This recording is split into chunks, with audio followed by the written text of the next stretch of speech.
Salve, salve, gente! Boa noite. Estamos dando início a mais um aulão da nossa sequência de aulões para elas. Eu me chamo Alê Santos, estarei conduzindo a mediação nesta noite. Aproveitando aqui para falar para vocês que a causa nasceu em 2022 dentro da Rede das Mulheres da Mídia Ninja, a partir de uma percepção muito concreta. Mães solos no Brasil enfrentam uma combinação brutal de desamparo jurídico, sobrecarga emocional e invisibilidade. E essas situações raramente chegam até os serviços públicos de forma integrada.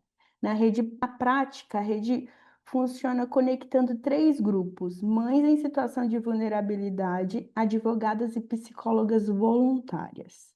Os aulões para elas são um ciclo de 10 formações gratuitas e online, realizadas mensalmente ao longo de 2026 pela em parceria com a causa. A proposta aqui é levar formação feminista de qualidade para mulheres que estão na linha de frente, profissionais que atendem, advogadas que defendem, ativistas que organizam, mães que resistem.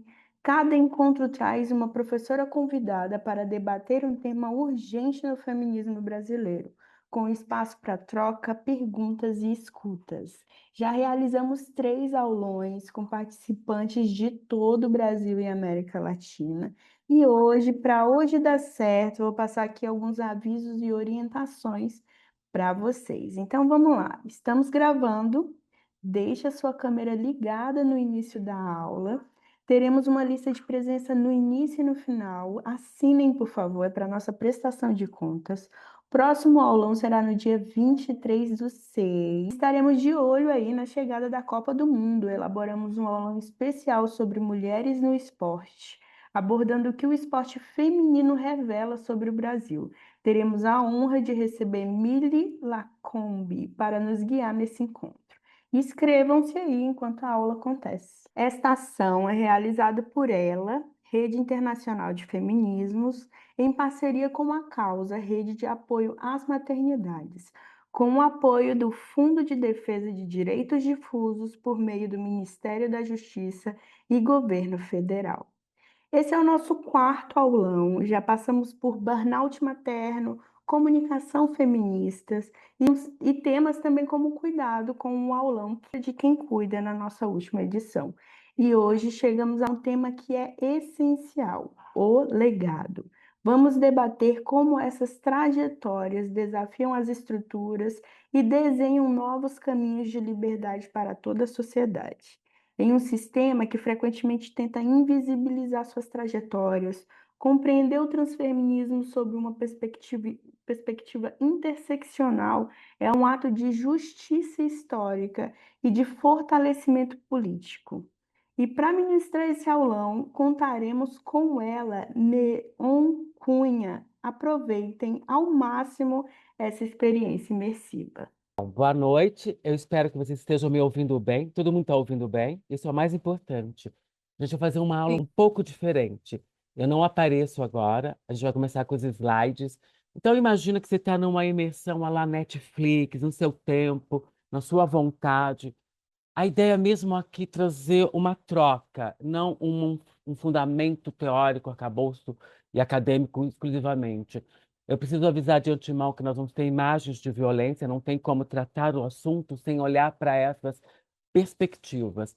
Então, fique bem à vontade. A gente vai ter, vou ir passando direto assim a conversa aqui. É bem numa, pense assim, eu estou no ponto de ônibus, sei lá, estou na fila do banco, estou em algum lugar, quase ninguém mais vai na fila do banco também, sei disso, mas estou em algum lugar esperando alguém, encontrei alguém para trocar uma ideia. E porventura o assunto é esse. Poderia ser qualquer pessoa. A pergunta que eu sempre me faço é se você pararia para ouvir uma mulher em situação de rua com este conteúdo. E qual a distância dela entre nós? Qual é a possibilidade desta troca nesse sentido? Infelizmente, eu não vou conseguir passar os slides porque tivemos problemas técnicos. Vocês vão ter que lidar com o próximo, por gentileza, o próximo. E é isso. Bom, de maneira muito simples aqui e objetiva, eu queria pensar em ecole, do grego, que vai dar origem ao que a gente pensa como escola. Mas escola é um tempo livre para você discutir sobre política, filosofia, tomar consciência. Essa é a ideia aqui. O próximo slide, por favor. Isso, para produzir, olha, a gente vai para educare, que é exatamente esse, do latim ex, do lado de fora, e do cere, que é conduzir. É trazer o conteúdo, absorver o conteúdo, se eu tenho harmonia, tenho concordância com ele, se ele me faz pensar, se me faz ser crítica, que é importante também isso, e a partir do conteúdo transformar a possibilidade de pensamento. Esse é o nosso fio condutor aqui. Não é um assunto fechado, é uma tomada de consciência, de troca, que eu sempre vou levar com muito respeito e responsabilidade, porque nós construímos esse universo dos femininos, dos feminismos, em coletividade. Não há solução se não for pelo coletivo. Por isso, essa ideia de não personificar a discussão, o assunto, mas abrir ele para as possibilidades. Próximo, por favor. E essa vai ser a nossa frase condutora do processo. E a gente vai descobrir que ela está em algum lugar muito sério do feminismo. Somente a mediação de outrem pode constituir um indivíduo como o outro. O que é isso? Qual é o distanciamento que eu dou de uma vida humana, de uma possibilidade em que eu posso, inclusive, conferir a ela um título, um nome, uma ordem, uma condição. Não é só simplesmente dizer aquela pessoa é diferente de mim. Eu consigo categorizar aquela pessoa e, às vezes, na maioria das vezes, desumanizar aquela pessoa. Essa é a nossa trajetória aqui. É assim que a gente começa para tentar elaborar esse pensamento, e eu volto a dizer, de forma coletiva. Por isso, tem uma multiplicidade de vozes aqui inseridas, que eu tento decupar de uma maneira para se tornar acessível, mas também lembrar que este é o primeiro contato, isso não encerra o assunto, ele abre a possibilidade do assunto. Por gentileza, o próximo. Então, respira. Ponto de início. A gente começa mesmo com o mapa mundi, porque ele é fundamental para entender as dimensões. Lá em cima a gente tem uma esferinha minúscula azul, que dentro tem Portugal. A gente tem uma linha tracejada amarela até um outro lado, que é a Índia. É para dar a dimensão mesmo continental dessas coisas. E, de novo, aqui uma tracejadinha azul, que vai chegar no que se chama Brasil. Eu preciso também informar que esse material nasce do encontro com as mulheres das mais diversas periferias do Brasil. Então, não é a primeira vez, é uma linguagem que essas mulheres pedem para que seja traduzido a leitura dos fenômenos. Elas queriam concretude para isso. O próximo, por favor. E é isso. Essa é uma imagem do Rugendas, que é justamente encontro com índios, com viajantes europeus. Eu acho importante começar com essa imagem, porque se a gente fala de fake news, de construção de imagética, de como a imagem vai sendo poderosa, essa é uma imagem muito forte para dizer como eles idealizaram ou idearam o que seriam os povos originários do Brasil, que seriam essas pessoas.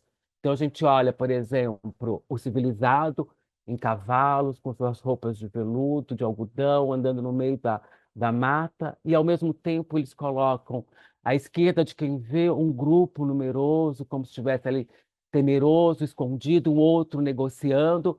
Mas a gente precisa lembrar que os portugueses eram baixos, usavam chapéus altos para aumentar a sua estatura, domesticaram as bestas para dizer que eram, mas é o mito do centauro, né, que o intelecto conduz à parte animal, mas no fundo a gente tem a selva, a floresta e uma série de questões. Mas esquece tudo isso e vamos pensar que essa imagem foi feita mesmo para mandar um recado.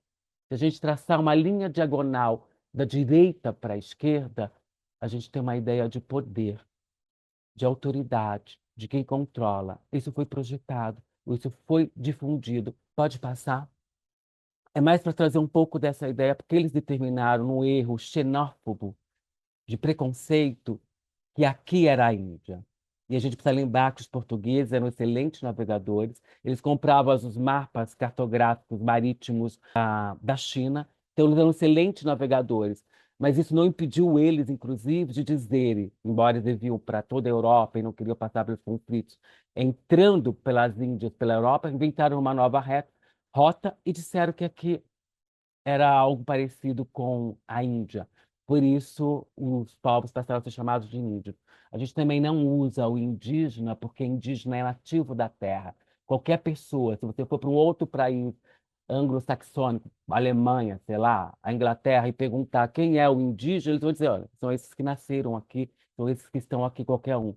E a gente passa também de povos indígenas a povos originários, quem tem origem na terra. Isso é muito importante, parece que é simples, mas é muito significativo, porque quem determina a condição do outro, se eu digo quem é esse, quem é aquele, e não me importo com a sua origem, o seu lugar de pertencimento, são os desafios que a gente tem.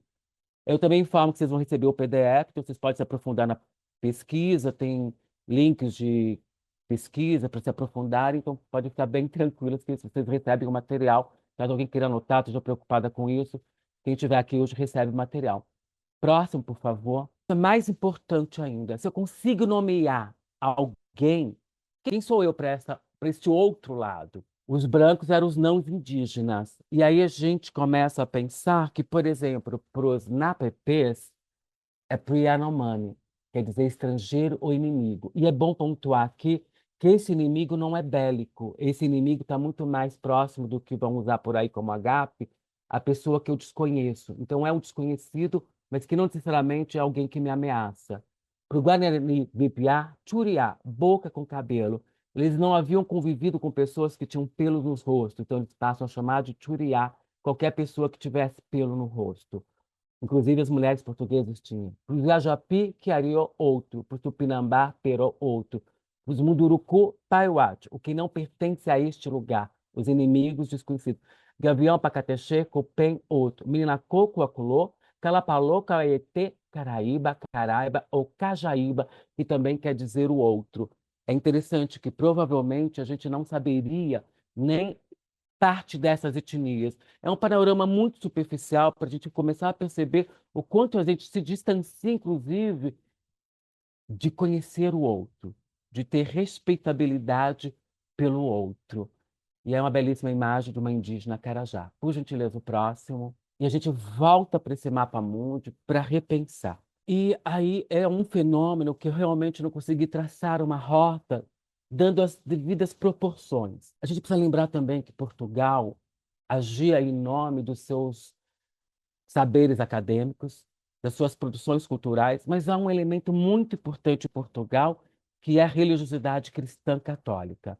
Isso é um fenômeno para Portugal. Isso é um fenômeno para boa parte da Europa, porque, inclusive, isso vai de discernimentos de historicidade, de construção de identidade, de possibilidades, e Portugal vai se valer disso. Há um trecho muito clássico de um livro que diz: no princípio eram as trevas e ele fez a luz. E a luz era o Espírito Santo.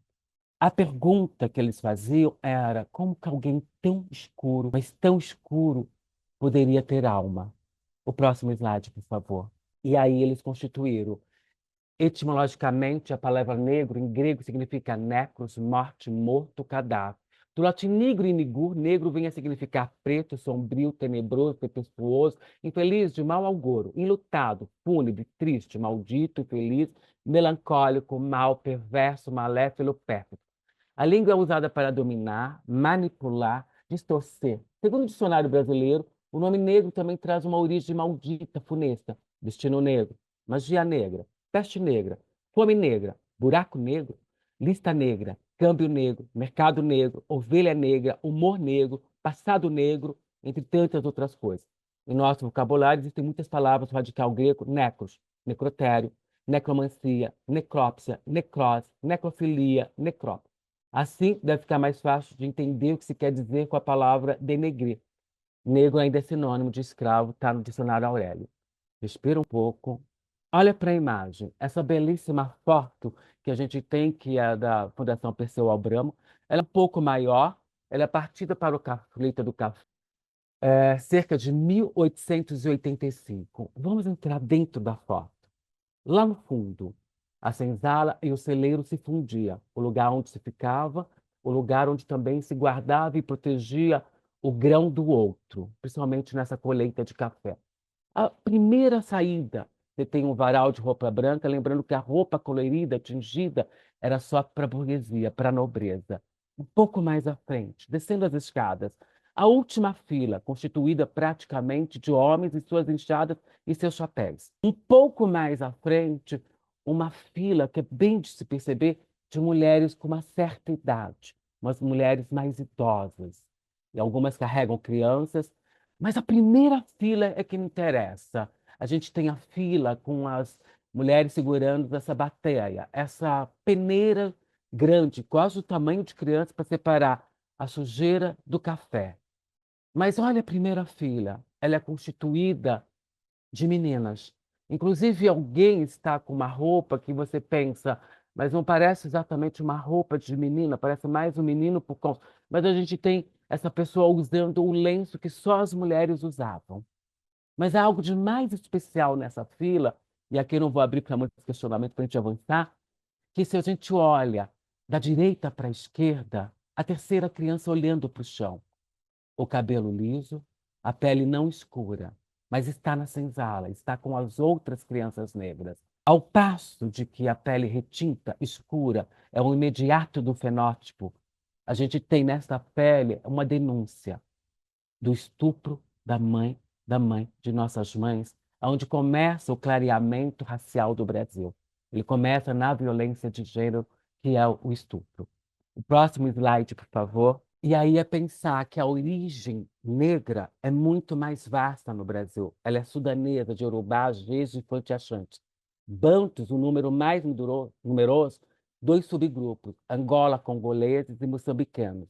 Guineanos, sudaneses e muçulmanos divididos em quatro subgrupos. Fula, sabe gente fuleira, suja, maltrapilho? É uma nação, uma etnia.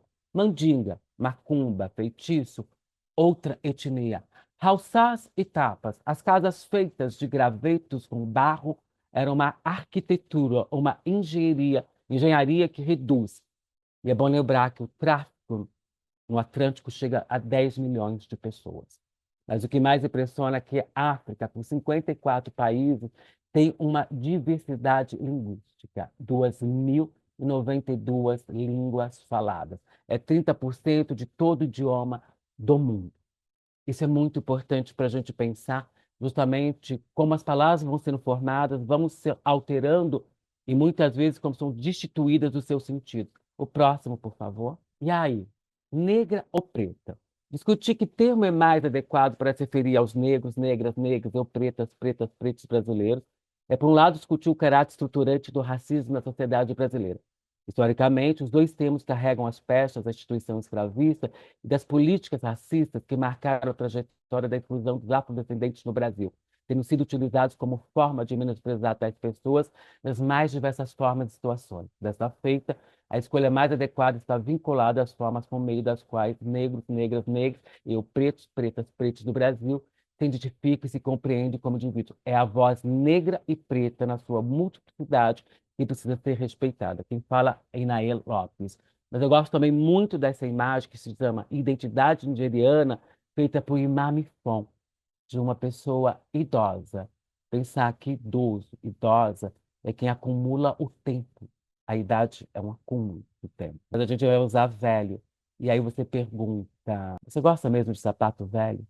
De roupa velha? De comida velha? E a gente descarta o velho e o idoso. Eu fiz muita dessa imagem, inclusive esse nome, Mamifon, é de um homem, não é de uma mulher, embora possa soar feminino. Próximo, por favor. Negro, preto é cor, negro é raça. Depende da expressão e da entonação. É importante para a afirmação da identidade e, sobretudo, a ênfase da autoestima. Não se pode afirmar que preto seja o único termo aceitável como grupo cultural. Cada grupo cultural tem sua manifestação. Para uns, a expressão preto é colonialmente pejorativo, é uma expressão não cultural, mas taxonômica. Severo da Celino, a taxonomia é essa capacidade de separar pela biologia cientificamente por gênero, tipo, espécie. Orquidáceas, tipos de orquídea. Rosáceas, tipos de roça. E assim fizeram, inclusive, com as questões raciais. Eu gosto demais dessa imagem de uma jovem Mercy no seu rito de passagem para adulta, inclusive. Mas o que eu gosto dessa imagem é perguntar como a gente trataria essa pessoa no perímetro urbano do Brasil, em exotificar. Uma pessoa que traz demarcados, por exemplo, o brand, essa queimadura no meio da testa, tem a escarificação que remove parte da pele na cabeça, tem alargadores que mostra que já é uma mulher adulta ou no processo de mulher adulta, e a gente saberia que ela é uma mulher mais velha e casada, porque ela teria um alargador no lóbulo inferior. E conforme ela vai tendo propriedade, ela vai aumentando esse alargador. são valores de uma cultura. A pergunta é o quanto a gente está disposta a respeitar e compreender esta cultura. Próximo, por favor. Que a língua, por mais poética que possa ser, também tem uma dimensão política de criar, fixar e perpetuar relações de poder e de violência, pois cada palavra que usamos define o lugar de uma identidade. No fundo, através de suas terminologias, a língua informa-nos constantemente de quem é normal e de quem é que pode representar a verdadeira condição humana. É a artista, pesquisadora e filósofa Greta Quilomba que fala. Na verdade, é isso. A língua é quem determina o seu lugar também numa condição humana. Próximo, por favor. E é aqui que entra a nossa parte mais decisiva, assim. A frase é sempre deslocada, é perversamente manipulada e destituída do seu conceito. E é um desrespeito, inclusive, com o que produziu a Simone de Beauvoir. Ninguém nasce mulher, torna-se mulher. Nenhum destino biológico, psíquico, econômico define a forma que a fêmea humana assume no seio da sociedade. É o conjunto da civilização que elabora esse produto intermediário entre o macho e o castrado que qualificam de feminino.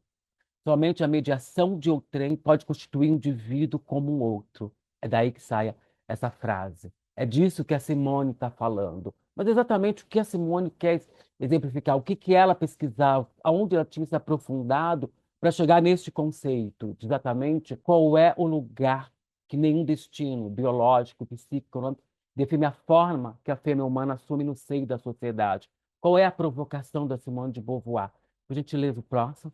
Ela está falando exatamente disso, que o gênero é uma palavra. Tem origem no latim gênero, que significa origem, nascimento, família, espécie ou tipo. Durante séculos, o termo foi utilizado principalmente na gramática para classificar palavras em masculino, feminino e neutro. A associação entre gênero e sexo tornou-se mais frequente a partir da Idade Moderna, quando os termos masculino e feminino passaram a ser utilizados não apenas para classificar palavras, mas também para descrever e diferenciar os corpos humanos. Até o século XVIII, predominava na medicina europeia o chamado modelo do sexo único. Segundo esta concepção, homens e mulheres possuem a mesma anatomia básica, diferenciando-se apenas pela posição dos órgãos reprodutivos, nos homens externos, nas mulheres internos. Nesse modelo, a diferença entre o sexo era entendida como uma diferença de grau e não natureza. É a partir do final do século XVIII e ao longo do século XIX que esse entendimento foi sendo substituído pelo modelo dos dois sexos, que passou a ser considerado homens e mulheres como biologicamente distintos. Essa mudança teve grande influência na forma como a ciência, a medicina e a sociedade passaram a compreender a diferença entre os corpos, os papéis sociais e as identidades de gênero. Adão e Eva, de Lucas Cranach, de 1528, que é basicamente o momento em que eles começam a discutir o que é essa anatomia.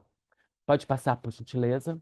E aqui eu apresento para vocês a vagina de acordo com o modelo do sexo único, também chamado de isomorfismo sexual, que começa na Grécia. Homens e mulheres possuem as mesmas anatomia reprodutiva básica. A diferença estaria na posição dos órgãos. Como eu disse, os homens externos para as mulheres internas. Nessa interpretação, o útero é entendido como uma forma interna de pênis e os ovários como equivalente aos testículos. Os nomes anatômicos específicos para os órgãos reprodutivos considerados femininos só se consolidariam a partir do século XIX. Hoje, essa teoria é vista como um exemplo de como o conhecimento científico é influenciado pelo contexto social de sua época. Os cientistas que formularam não agiam necessariamente para justificar desigualdade, mas interpretavam o mundo a partir de valores e crenças disponíveis naquele período. Assim, a ciência também refletia as hierarquias e as visões da sociedade existentes em seu tempo. Eu desconfio um pouco disso, embora eu tenha adotado esse texto, me parece sim que era um pretexto de controle social, até porque eles vão aplicar isso de outras formas. Isso é para vocês verem como isso ficou difundido, gente, até próximo do século XX.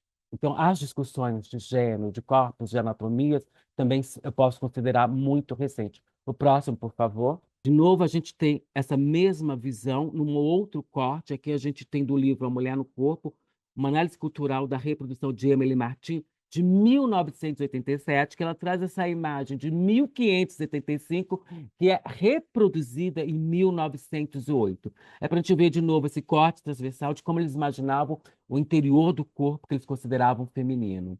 No final do século XVIII, o modelo dos dois sexos passou a substituir a antiga ideia de que homens e mulheres compartilhavam uma mesma anatomia básica. Com os avanços da anatomia, muitos cientistas passaram a defender que o sexo era biologicamente distinto não apenas em seu corpo, mas também em suas capacidades intelectuais e morais.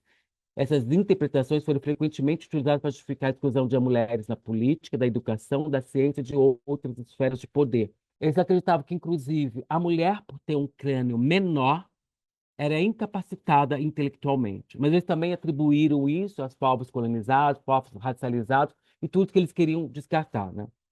Para Foucault e Thomas Laquet, eles dialogavam com as tradições políticas e sociais da época, fornecendo justificativas consideradas naturais para as desigualdades que já existiam na sociedade.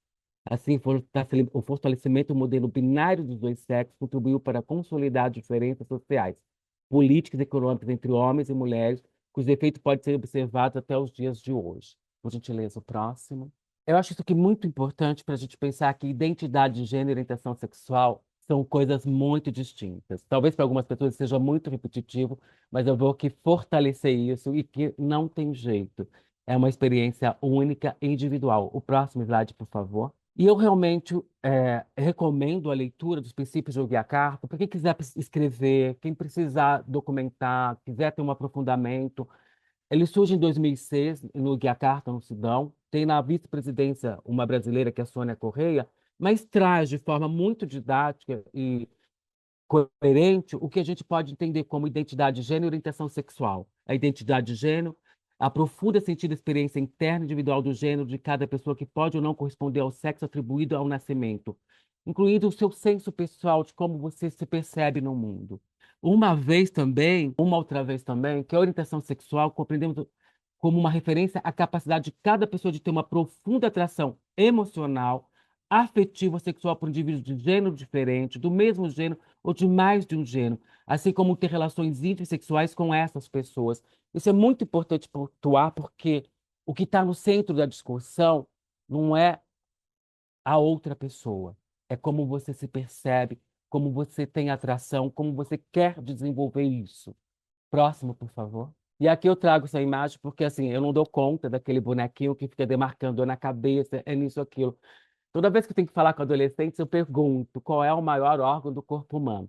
Os meninos respondem coisas óbvias e as meninas param para pensar. Mas muita gente traz, às vezes, a língua como o maior órgão do corpo humano.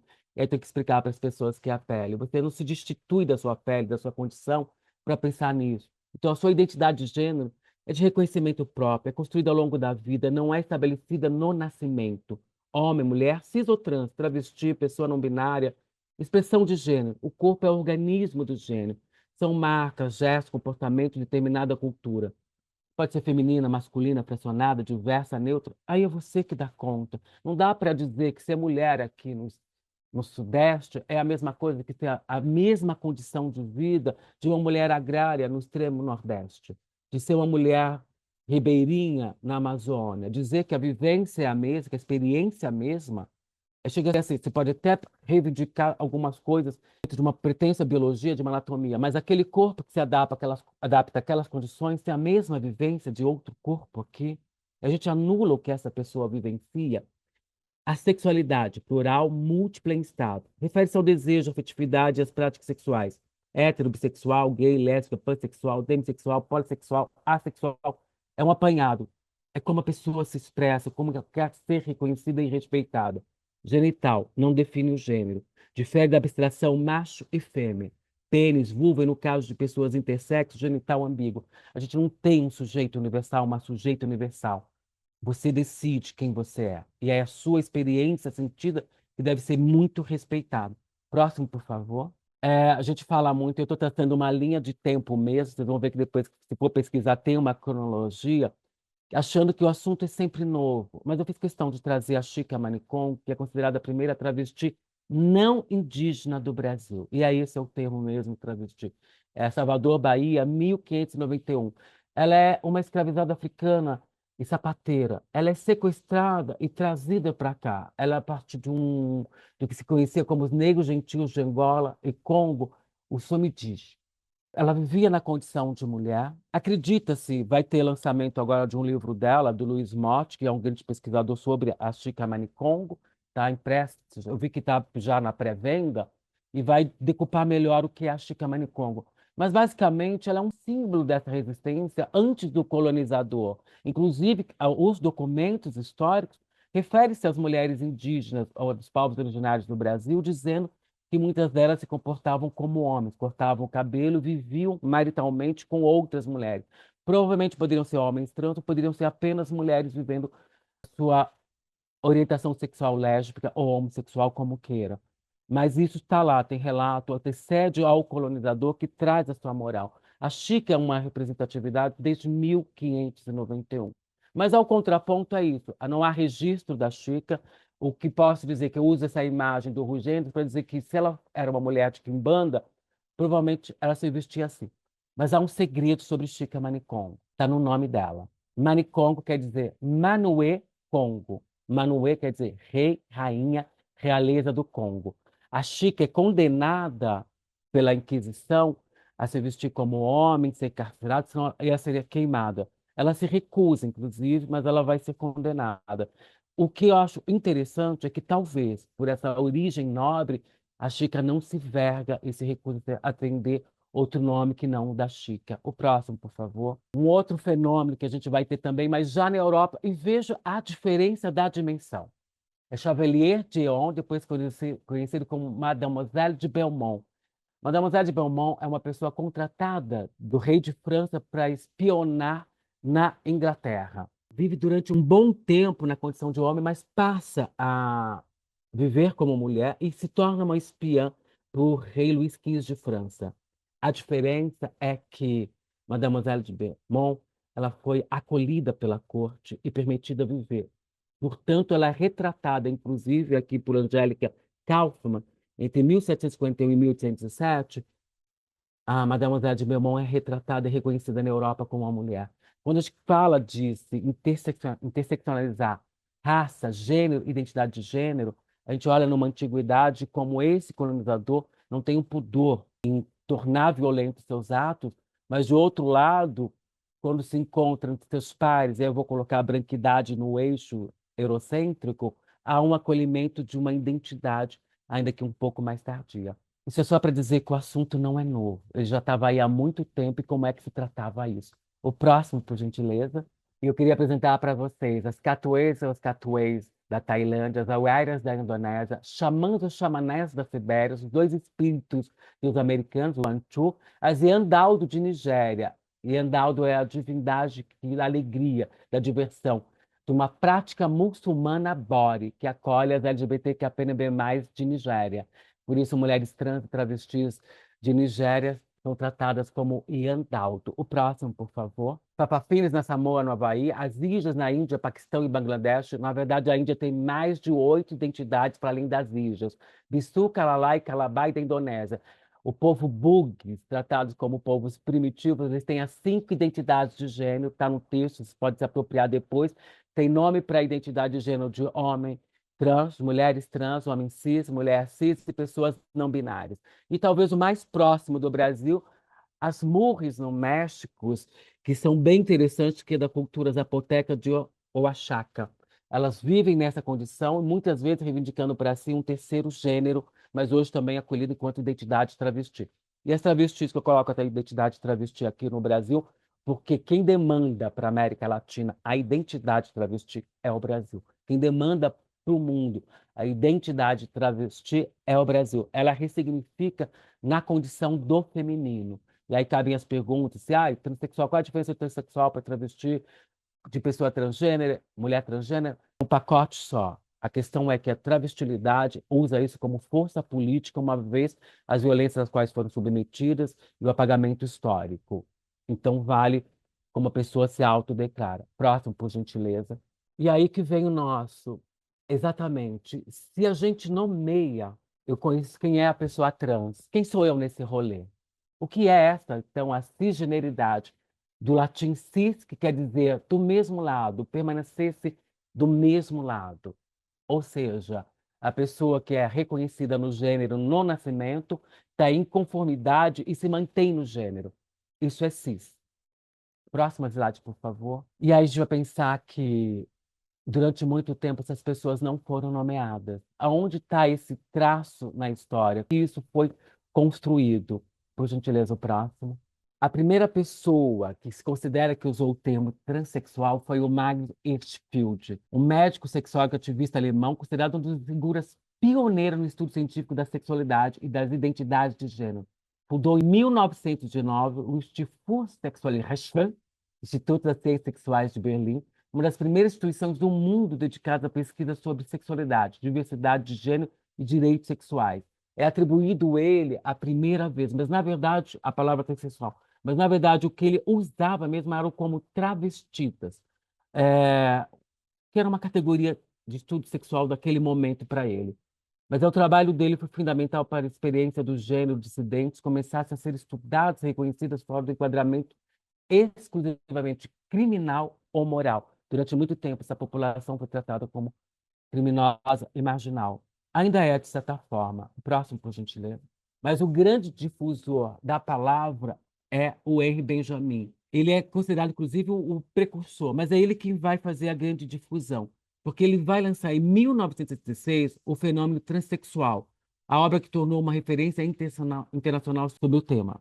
Ele pensa, ele consegue. E eu vou dizer ainda, lógico, que hoje, com a pesquisa, com o desenvolvimento, com o apontamento das pessoas trans sobre como isso também era um processo de exclusão, até porque ele vai trazer um fundamento científico, médico, para dizer quem é a verdadeira pessoa transexual. E aí a gente vai refutar tudo isso depois numa contemporaneidade, dizendo, olha, não cabe ser exclusivamente patologizante ou clínico médico. Há outras coisas a serem pensadas. É para a gente pensar que, de novo, homens brancos, cisgêneros, estavam determinando condições de existência, assim como foi feito lá atrás com outras identidades e outras possibilidades. Por gentileza, o próximo. Bem rapidamente, eu queria apresentar, e eu estou fazendo numa linha histórica mesmo, já que a gente já está nesse meio da visibilidade LGBT, cinco mulheres que definiram de verdade a luta pelos direitos LGBTs. Eu tentei pensar muito mais em Brasil, mas como o momento é muito mais internacional e global, eu trouxe essas cinco pessoas que foram fundamentais para a gente pensar a identidade de gênero, orientação sexual, como a gente tem hoje. Inclusive saber que se a gente tem as paradas no mundo inteiro, é fruto do que essas mulheres pensaram. Por gentileza, o próximo. Eu começo com a Marsha P. Johnson, que é essa mulher negra de pele escura, que vai fazer todo o trabalho ali. Para quem não sabe, eu recomendo até a pesquisa que não vai caber aqui, esse momento LGBT de visibilidade, LGBT+, surge com o Stonewall Inn ali nos Estados Unidos também sobre muita repressão, sobre muita luta, mas essas mulheres encampam a visibilidade porque elas estão, quando o bar é atacado, há uma teoria de que a marcha jogou um tijolo e começa o enfrentamento aos policiais, ao sistema. Em alguns lugares aparece que não. Pode passar o próximo. A gente tem a Silvia Rivera, que é uma latina, ela também é considerada uma das precursoras desse movimento, ela está ali junto, ela vai lutar no Stonewall Inn, e depois ela vai fundar uma instituição também para amparar pessoas trans em situação de rua. O próximo, por favor. A Miss Male Griffith Grace, ela morreu recentemente. A Miss Male Griffith Grace é uma imagem dela. Eu gosto muito porque durante a pandemia, ela casou e teve um filho. Ela casou com um homem de 50 anos, um homem trans 50 anos mais jovem do que ela. E eles tiveram uma criança. Ela faleceu recentemente, mas ela é uma das precursoras também. E ela tem uma frase que me inspira muito. Eu gostaria que as garotas tivessem uma chance de ser quem são. Para que as jovens transexuais venham para a escola aprenderem como todo mundo faz, e então saírem viver suas vidas sem medo ou pensando que a única solução é a morte. Essa é uma das frases que mais me inspira na vida, de como pensar num futuro de jovens travestis e transexuais. A próxima, por gentileza. Essa é a Stormy DeLavi, que ela é considerada a leão de chácara. Aqui ela está embranquecida, mas a Stormy DeLavi ela é considerada uma mulher negra, uma mulher latina racializada nos Estados Unidos, e ela não performava o feminino. Então, muitas vezes tende a tratar ela como gênero fluido, tende a tratar ela como transmasculinidade, mas ela se assume enquanto mulher lésbica, mas de mesma forma, ela em muitos momentos se declarou dissidente de gênero. Ela está aí com 93 anos, eu acho incrível essa foto, ela é tardia em 2014, e é considerada a primeira pessoa a dar uma porrada num policial. Eu tenho muito respeito pela Stormy DeLavi, porque eu fico imaginando, ela era baixinha, a força de ir lá e enfrentar. Para quem não conhece a história, o Stonewall Inn era muito pequeno e se valia da exploração da população LGBT que não tinha lugar, justamente com princípios da lei seca, de cobrar valores absurdos na bebida e no direito de estar no lugar de convivência. O próximo, por favor. E não menos importante que todas as outras, a Brenda Howard, aquela já está mais adoecida com o companheiro dela, uma mulher bissexual, mas a Brenda Howard é quem vai constituir o conceito de parada. Ela diz no ano seguinte: nós fizemos tudo isso não pode ser esquecido, como nós vamos celebrar isso, como nós vamos traduzir isso. E ela sugere, então, que se faça um movimento de paradas, que hoje chama como de paradas LGBTs. Essas são 5 mulheres das mais diversas identidades de gênero, das mais diversas orientações sexuais, que se uniram para constituir uma história. Eu volto a dizer, a força é no coletivo. O próximo, por gentileza. Bom, o maior marco para mim, enquanto uma mulher negra, trans e ameríndia no Brasil, é dizer disso mesmo.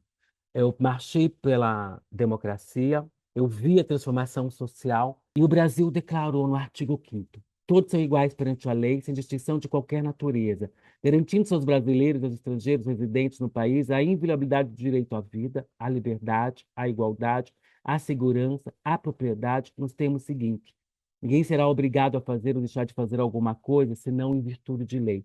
Ninguém será submetido a tortura nem a tratamentos humanos ou degradantes. O próximo, por favor. A minha pergunta é por que isto falha? E como isto falha em alguns momentos? E agora, de uma maneira muito rápida até, só para a gente ter um contexto histórico de como as coisas foram mudando. É nos anos 90 que a gente tem a despatologização da homossexualidade, em 17 de maio de 1990. Também é ali que a Judith Butler começa a questionar as identidades de gênero, a ampliar essa discussão quando ela vai falar de problemas de gênero, publicado em 90.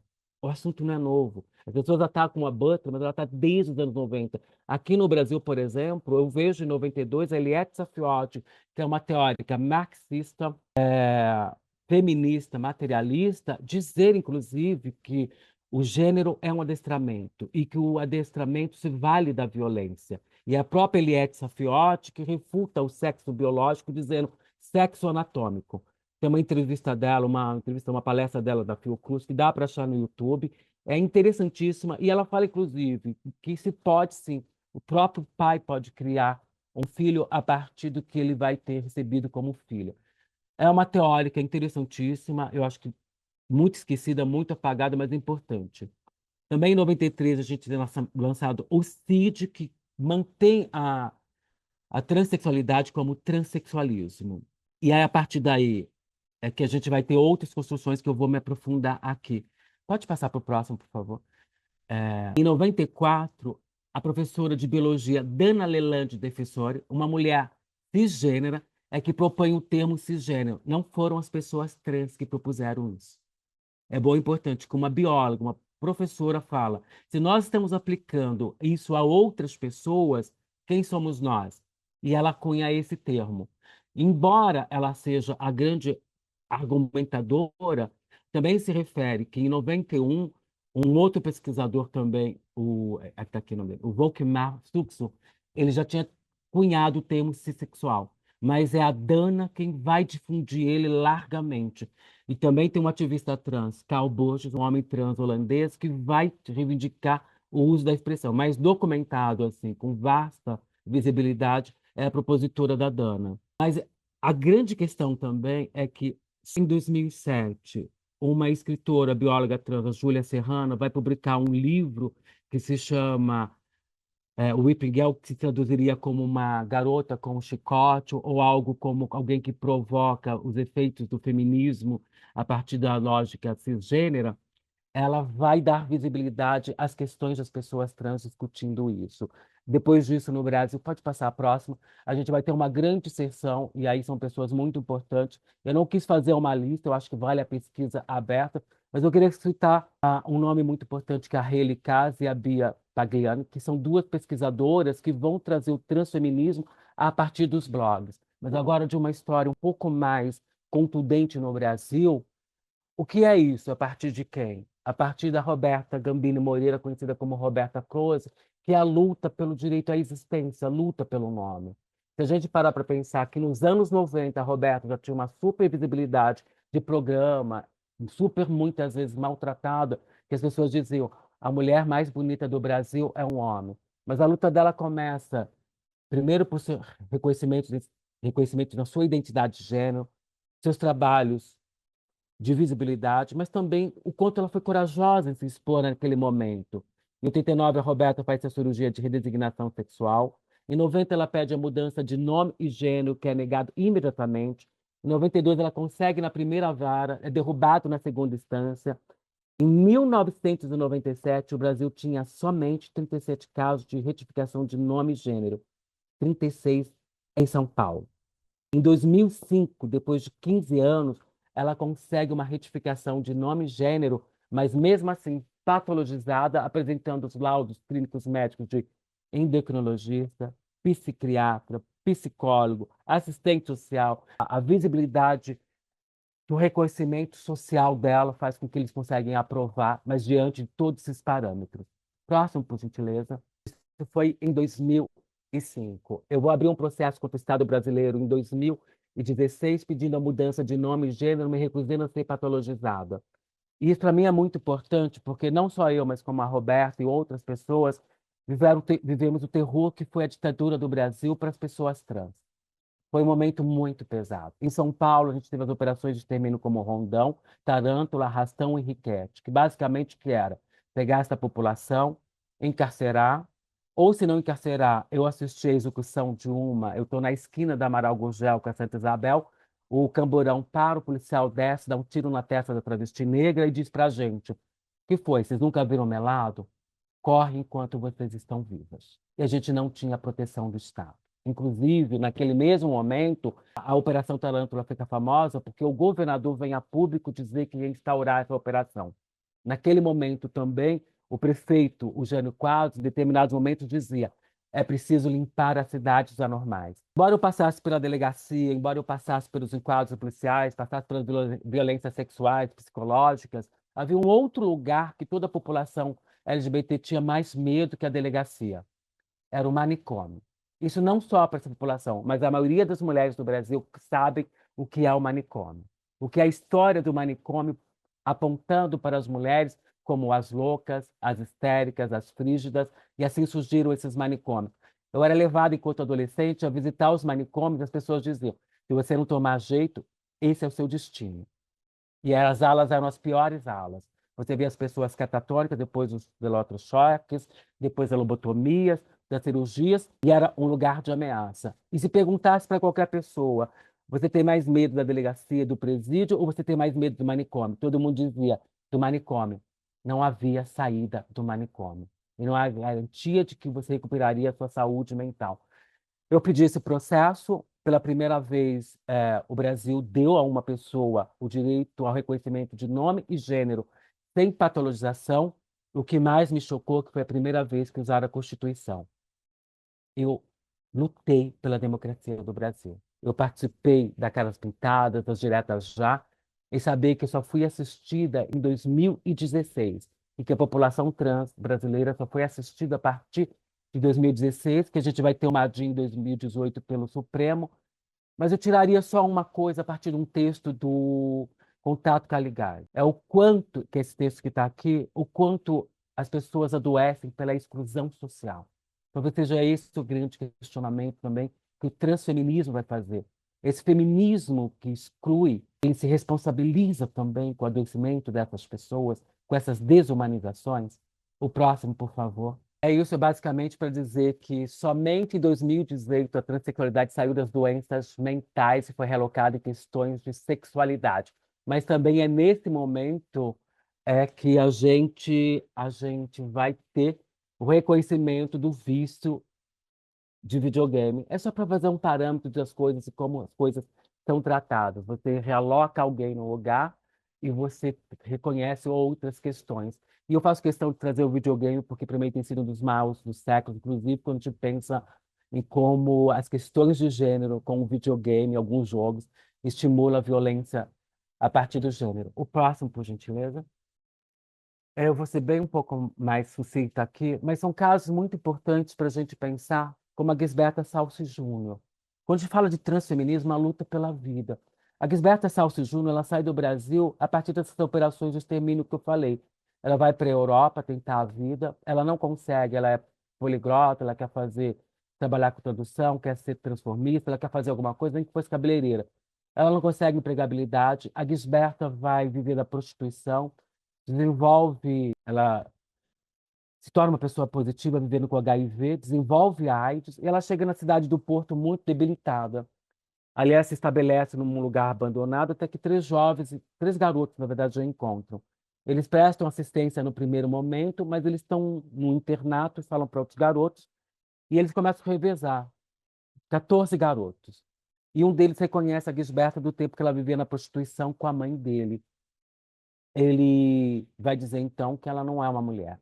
Eles passam a molestar ela com pedaços de madeira, queimar com cigarro, até que eles chegam num determinado momento, a Gisberta está imóvel, eles acreditam que a Gisberta tinha morrido. A partir desse momento, eles arrastam o corpo e lançam no poço. O atestado de óbito é afogamento. Chega às cortes internacionais, Portugal é condenada e Gisberta, uma única brasileira, dá a Portugal a lei de identidade de gênero, considerada naquele momento uma das mais avançadas do mundo. A extrema-direita agora voltou atrás, fez uma série de alterações, mas naquele momento, em 2006, foi considerada a lei de identidade de gênero mais avançada do mundo, uma única brasileira. Só no ano passado, 122 pessoas trans foram executadas no Brasil. O Brasil continua sem uma legislação para esta população. Próximo, por favor. Como eu disse, nós temos algumas imagens um pouco violentas, mas não há outro meio. Um caso para mim muito importante que faz 10 anos esse ano, da Luana Barbosa. Luana Barbosa viveu 4 anos como Luan Vitor.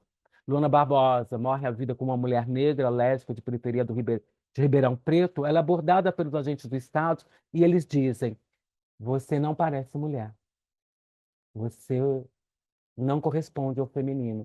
Ela pede para ter uma revista feminina, os agentes do Estado agridem a Luana Barbosa, no final das contas ela morre por traumatismo craniano. Vai ter o julgamento, vai para júri popular, é um caso que eu acho que as pessoas precisam se envolver, e o mais agravante para mim, eu acompanhei o caso desde o início, é que Luana estava na escola buscando seu filho. Quando ela vive 4 anos como Luan Vitor, ela faz homenagem ao filho, e ela diz: você vai ter uma vida melhor do que a que eu tive. O Estado não permitiu que o filho de Luana, ou que melhor, que Luana pudesse ver o desenvolvimento do filho. Mas o Brasil não parou, não houve comoção. Luana segue aí. A gente vai ter caminhada lésbica. Quem puder comparecer, por favor. Próximo, por favor. A Dandara Keito de Velasco, para mim, é um dos casos mais marcantes do Brasil. 42 anos, em 2016 também. A Dandara está ali, ela sai do Ceará, vem tentar a vida em São Paulo, não consegue. Ela, prostituição, sorologia HIV positiva, desenvolve AIDS no tempo, depois volta para casa da família, está vivendo ali, mas aquela velha história. Eu sempre trato o caso da Dandara como coisas de leis abraâmicas. A mulher indesejada é detectada e como deve ser feito, levada ao centro da cidade, condenada e julgada. Mas eu gosto de pensar nas possibilidades, né? Porque eles organizaram, eles premeditaram, eles foram buscar ela para fazer uma volta para sua primeira morte. Na segunda morte, o verbo se fez lei. Essa mundista tá de calcinha. Eu passei a minha infância com meu pai me chamando de mundista. Como que eu não poderia ser Dandara? No terceiro, socos e pontapés. Para a quarta morte, paus e pedras. E quem não tiver pecado, que atire a primeira pedra. Mas ela não era uma pecadora. Ela era a materialidade do pecado. Na quinta morte, a que mais me assusta, levanta e sobe. Ela cai. Eu sempre que vejo o vídeo, pesquisando imagética da violência, eu me pergunto por que essa mulher quer tanto essa vida. Na sexta, eles jogam o corpo objeto na carriola, despejam numa viela, descarregam uma arma e, para a oitava morte, uma pedrada na cabeça. O Brasil não parou e não houve uma comoção por Dandara. Às vezes eu me pergunto, nordestina, travesti, mulher, que categoria eu coloco ela para receber tanto ódio? Por que que o Brasil não se sensibilizou com isso? Porque ainda não é um caso de memória histórica de feminicídio. O próximo, por favor. E aqui, minha amiga, que eu tenho o prazer de me relacionar, etc. e tal. Eu até acho engraçado que um dos hates que eu tive pro curso foi uma pessoa falando: vão usar as mulheres negras como Tolkien. Talvez as pessoas não sabem o quanto eu construo enquanto mulher negra também, para poder ter essa liberdade, inclusive, de estar e de poder, né, ser contemporânea de Sueli Carneiro. Ser mulher negra é essa experiência, é experimentar essa condição de asfixia social. É isso. O que é essa asfixia social? Quando a gente intersecciona raça, gênero, identidade de gênero, orientação sexual. Se Luana Barbosa não foi sensibilizadora, o que pode sensibilizar? O próximo, por favor. Verônica Bolina, 2015. A Verônica Bolina é essa pessoa, essa mulher negra linda, à direita, à esquerda de quem vê. A Verônica ela teve um surto, ela agride uma pessoa maior, uma mulher mais velha, e os agentes do Estado são chamados para ver Verônica. Eles apresentam a Verônica assim nas redes sociais. Essa imagem da esquerda. Cortam os cabelos, algemam e colocam no pátio de delegacia. Se você pesquisar imagem de pessoas escravizadas, são muito semelhantes. O Brasil não parou por Verônica. Não houve uma convenção. Eu volto a perguntar: é por ser negra? É por ser mulher? É por ser trans? Ou é esse o destino reservado a essas pessoas com esses demarcadores? Verônica está viva, está bem, mas é isso, é uma história de veracidade, de exclusão. Próximo, por favor. Esse é um outro caso para mim que faz pensar dentro disso que a gente está aqui conversando. Ele é de 2020, ali aproximadamente com o George Floyd, Zona Sul de São Paulo, uma mulher negra anônima, e são essas que me inspiram mais ainda. Essas que não têm nome, essas que não são reconhecidas, essas que não reivindicam, mas que estão aí produzindo desde sempre. Uma mulher negra de 51 anos, ela abre o seu comércio e é denunciada. Ela está atendendo um jovem negro de aproximadamente uns 20 e poucos anos. Bom, a média de vida de um homem negro nas periferias de São Paulo é de aproximadamente 23, 24 anos. 25. A média de vida de um homem escravizado no passado, se ele fosse sequestrado de África, a vida útil era de 10 anos. Se ele fosse escravizado, nascido aqui, a média de vida desse jovem era de 23 anos. Eu não conheço nenhuma categoria do Brasil que levou séculos para ter uma sobrevida de 2 anos. E mais do que isso, eu não vi uma comoção quando essa mulher é pisoteada, como, quase como George Floyd na Zona Sul de São Paulo. Eu não vi uma comoção por essa mulher. Mas se vocês me perguntarem, nessa imagem, o que mais me choca é essa menina negra, muito pequena, muito jovem, que passa por essa cena como quem assiste o próprio futuro. Como essa cena no Brasil se tornou um símbolo de luta. Talvez seja isso que Sueli esteja falando. É experienciar essa asfixia social. Próximo. Para mim, o maior símbolo da família tradicional brasileira é Cláudia Ferreira da Silva, Morro do Congonha, Rio de Janeiro, março de 2014. A mulher que foi tratada como mulher arrastada. Mas a Ferreira da Silva era conhecida como Cacau. Eu fiz questão de trazer a foto da família porque a Cláudia criava os seus 4 filhos, o marido está ali, casada, cristã, tinha uma perspectiva de vida, e criava mais 4 sobrinhos, 8 pessoas. A Cláudia recebe um projétil perdido que perfura o coração e o pulmão, praticamente esquecida e apagada da história do Brasil. O que faz a gente esquecer gente como Cláudia? Ou talvez como Paola Amaral, que as imagens eu fiz questão de trazer por causa da semelhança. Uma travesti negra em situação de rua foi amarrada no Piauí em julho de 2021. Não houve comoção nacional. Olha como eles apresentam. Na verdade, essa cena eu corto porque eles vão colocar ela no chão para um espancamento, até que as pessoas chamam a GCM e até que alguém percebe que ela tem questões de saúde mental.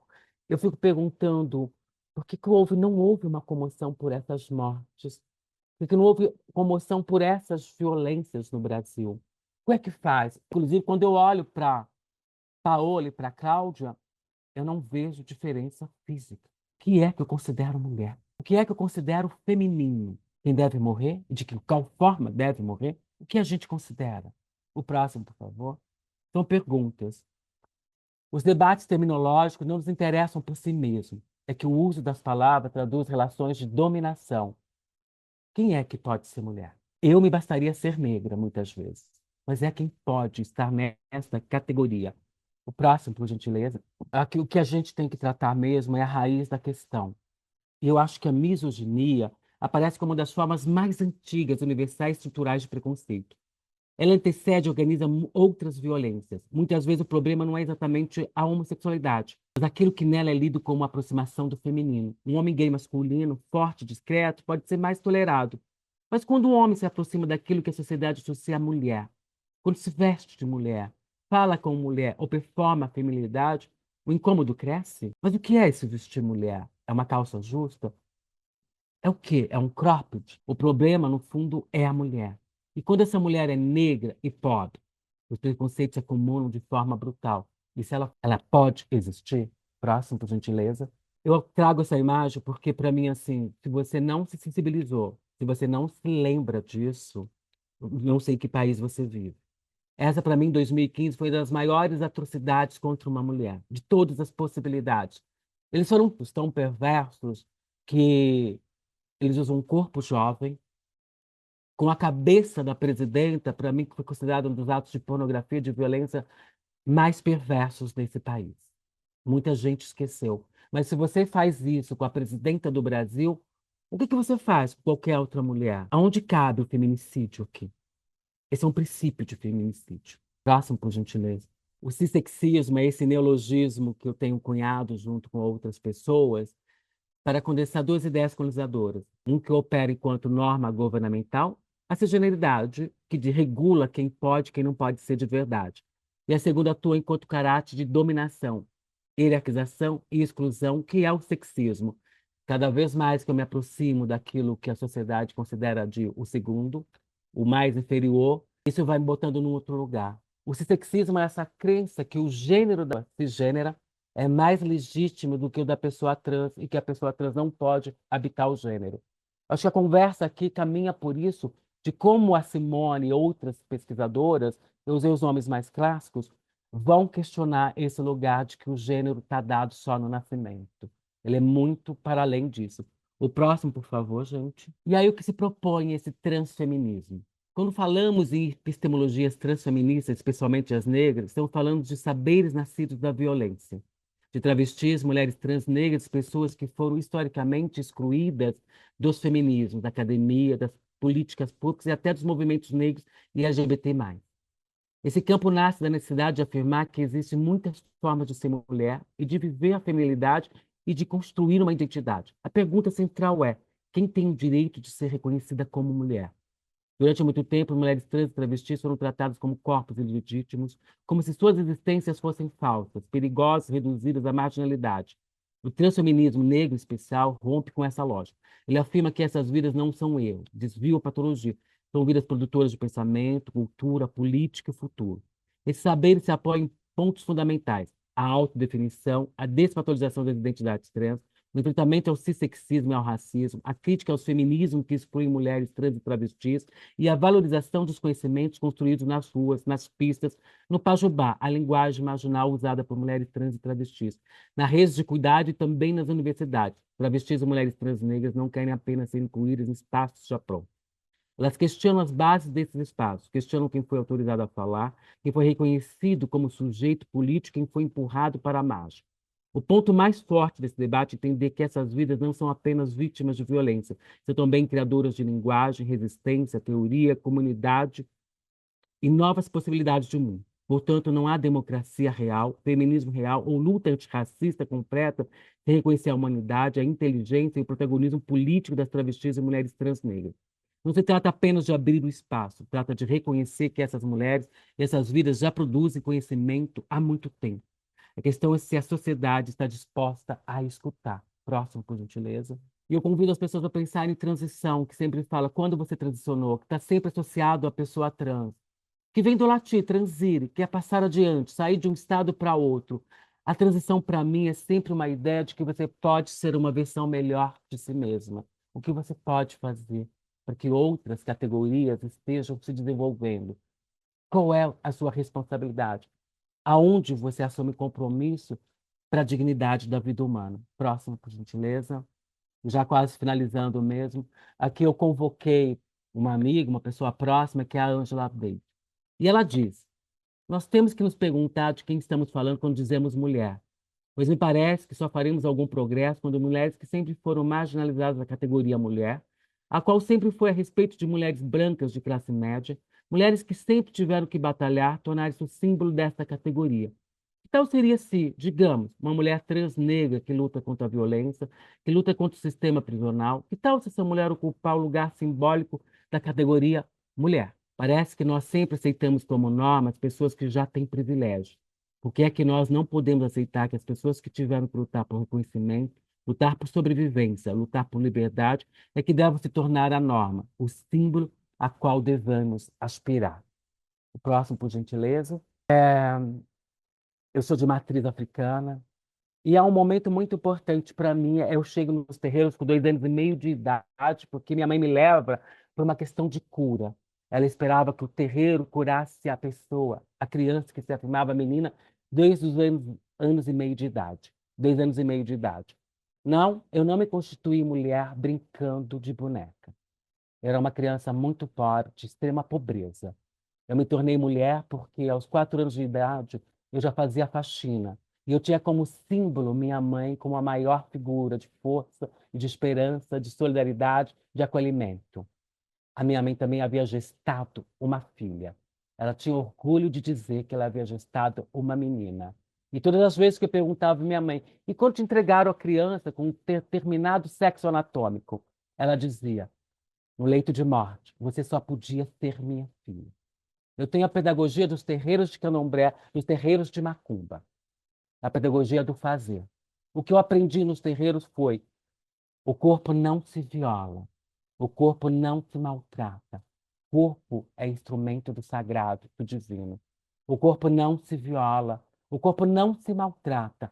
O corpo é instrumento de gênero. Eu nunca vi em nenhum terreiro de candomblé, e eu me lembro de ter visto um homem chegar muito maior do que essa imagem, que eu nem sei como essa pessoa se reconhece, uma imagem de internet, mas eu vi uma pessoa chegar e ter recebido como gênero, ter recebido como orixá de cabeça Oxum, e era um homem negro, muito grande, muito forte. Quando ele sai do ritual de passagem e é apresentado a gente Oxum, eu nunca escutei em nenhum momento naquele terreiro alguém dizer: minha mãe, sai desse corpo que ele não lhe pertence. Sai desse corpo porque ele não é seu. Eu aprendi com o orixá que tem coisas que antecedem a materialidade do corpo. O próximo, por gentileza. E se vocês me perguntarem, o que querem essas pessoas?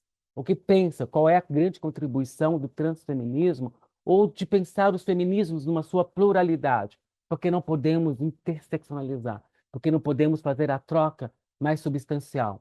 E talvez seja o que a gente aprende com os povos originários, com as pessoas com deficiências, a luta das pessoas idosas dos anos 90, que foi: não queremos ser mais, não queremos ser menos, queremos ser.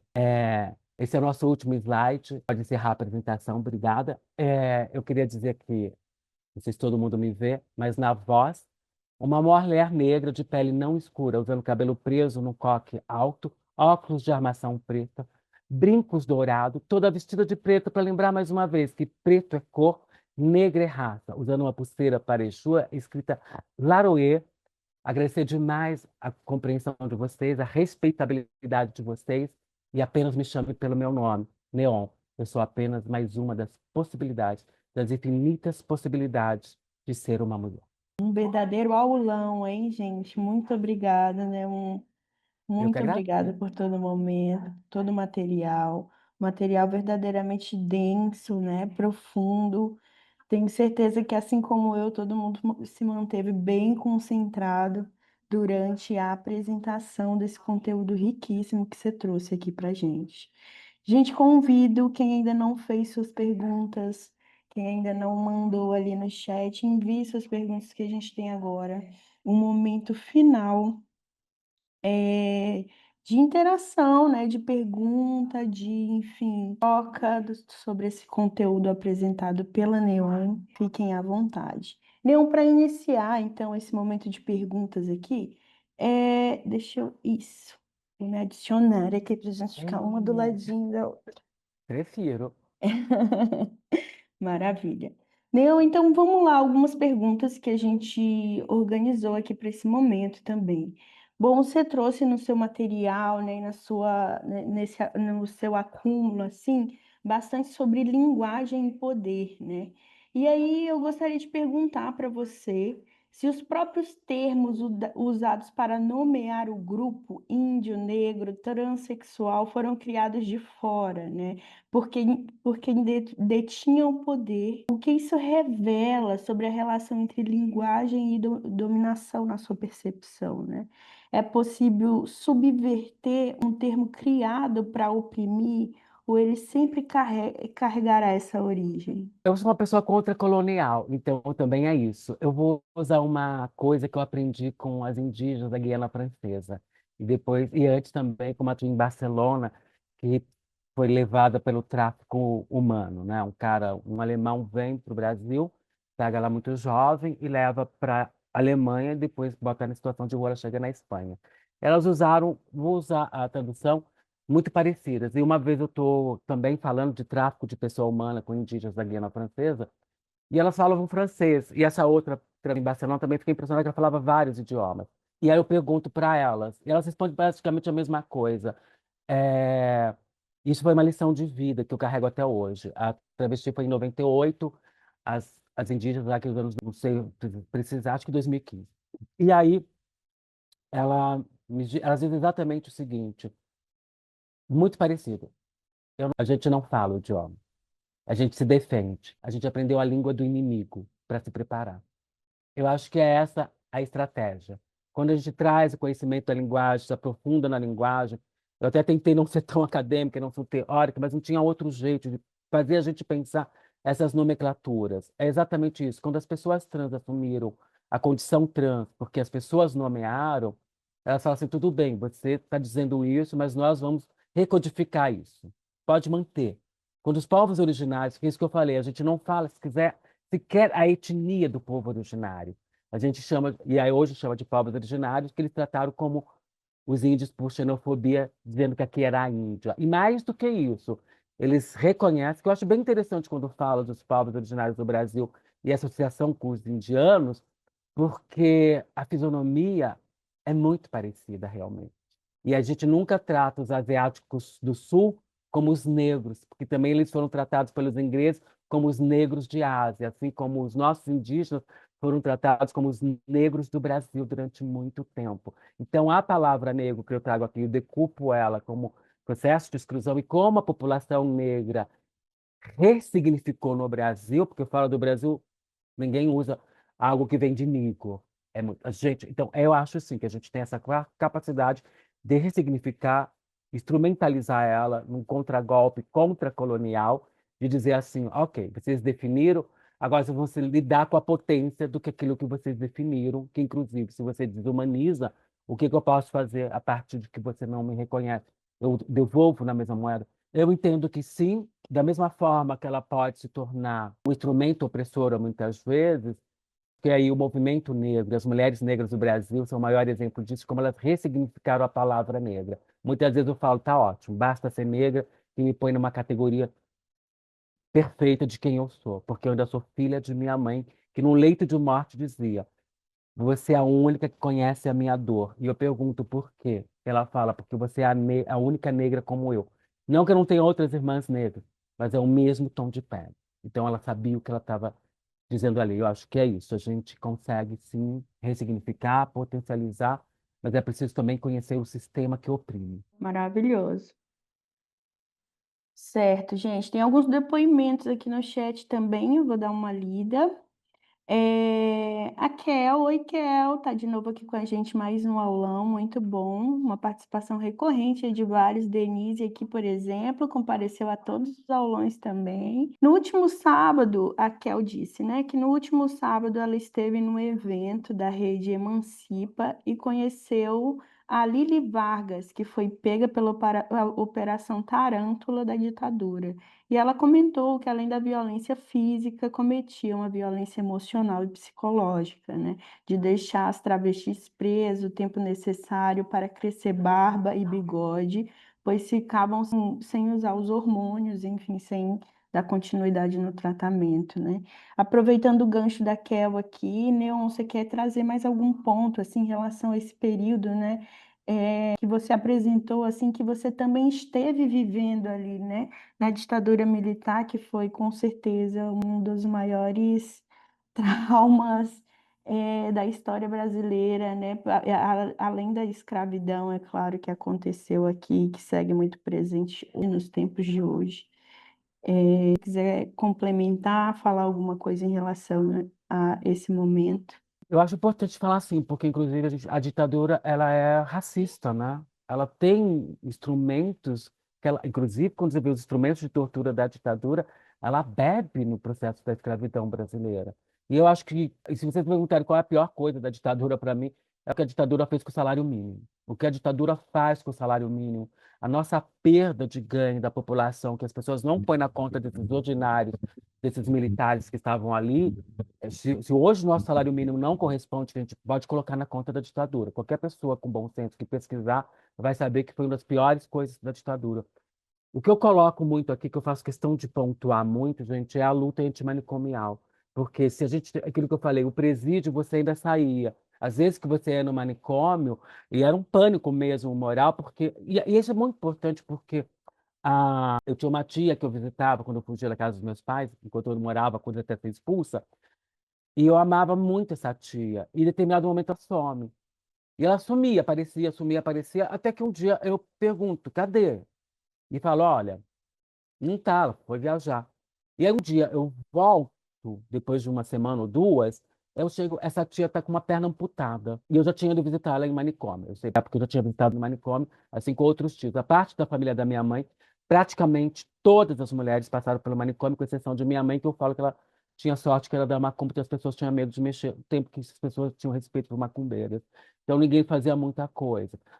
Eu chego, essa tia tá com a perna amputada e babando. E eu começo, né, pergunto para uma pessoa o que aconteceu com ela. Ninguém fala, até que uma prima fica muito brava, ela fala, ela foi para o manicômio, porque ela tomou, disseram, ela foi acusada de tomar borra de café para abortar, levaram ela para o manicômio, com o eletrochoque ela gangrenou a perna e foi amputada. Pouco tempo depois ela morreu. Então sabia o que era manicômio. Eu falo assim, para mim, até porque um dos maiores símbolos comunistas desse país é a Anísia da Silveira, para quem não sabe, quem não sabe que a luta antimanicomial é uma mulher comunista, é uma mulher com um pensamento, com o Dona Ivone lá pela luta, sabe, que é uma assistente social. Isso tudo chegou até a gente. Eu fui no Charcot e no Juqueri. Isso para mim era muito mais assustador, porque assim, eu não vou entrar em detalhes, porque eu já mostrei muita violência, mas eu vou dizer para vocês que o que salva a maioria dessa população, por isso eu tenho muito respeito para as pessoas que vivem com HIV, é o HIV, é a AIDS. Porque como o Estado não entregava os instrumentos de proteção individual, os IPIs hoje, né, para os policiais, tanto, e, gente, e é um momento histórico esse lugar, porque a polícia civil se juntou com a militar. Nunca tinha visto isso antes. A gente está falando de 88, aqueles momentos ali, e depois, quando a gente tem, mesmo com o fim da ditadura, as operações seguiram sem nome até os 2000. Mas como não se entregava os IPIs, que é aquela história que a gente se cortava, as pessoas cortavam. Isso é uma coisa bem interessante também, porque assim, o que fazia você chegar na delegacia era você não ter carteira assinada, era você não ter comprovante de trabalho. Por que que eu saía ilesa muitas vezes? Desde 1982 eu trabalhava no gabinete do prefeito de São Bernardo do Campo, por uma instituição chamada Campo. Eu tinha olerite. Então, eles pediam que você comprovasse, mas isso não impediu que num domingo eles me pegassem, me colocassem na delegacia, ali no, perto do Parque Dom Pedro. Eu era muito jovem.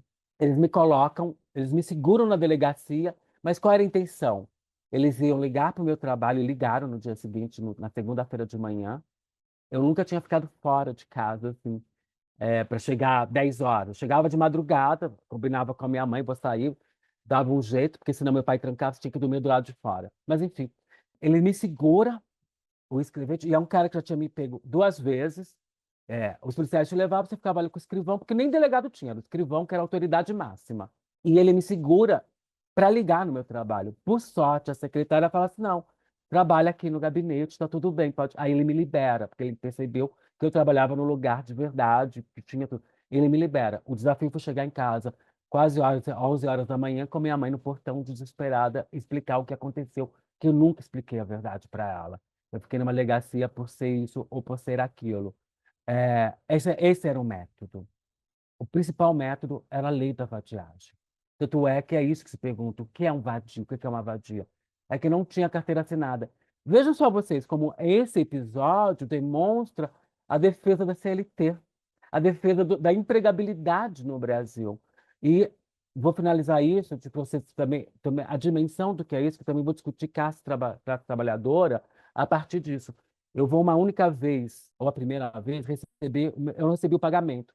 Mas por algum motivo minha mãe não podia receber, eu fui receber o pagamento que era envelope, era envelopado. E aí, no caminho, a pé, eu vou ser assaltada.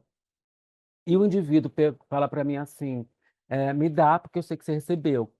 E eu falo assim, eu não posso, que é da minha família, porque eu trabalhava para ajudar a manter minha família. E eu fui bem ousado até pensando hoje. Eu falei assim, olha, eu não posso porque é para minha família. Mas você não é trabalhadora, você é pastinha. Pastinha é gente que trabalhava em escritório, então a gente carregava pastinha, essas coisas. Eu explico para ele qual era o meu trabalho. Eu falo assim, não, eu sou trabalhadora. Ele pede para ver minhas mãos. Quando eu mostro as mãos, eu tenho calos, porque como eu fazia faxina com a minha mãe ainda, eu tinha calos de usar um esfregão, que é um instrumento de ferro batido muito pesado. Pesquisar, vocês encontram. Eu tinha calo. Ele me considera trabalhadora porque eu tenho calo na mão.